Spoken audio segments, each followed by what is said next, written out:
Ito ang pinakamabilis at effective na paraan para madali nating ma-recover kapag na-hack ang ating Facebook account. Kaya ngayon pa lang ay dapat nyo na itong isave. At kung ano ito at saan natin ito makikita, ay panoorin mo lang ang video na ito. Open mo ang Facebook. I-click ang 3 lines o ang menu. I-click ang settings. I-click ang See More and Account Center. I-click ang password and security. At i-click ang two-factor authentication. I-click ang iyong profile.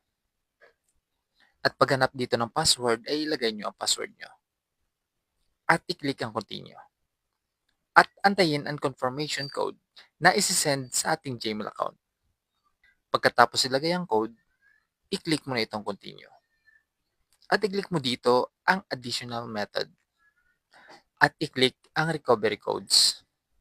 At dito nyo na makikita ang 5 magkakaiba na code.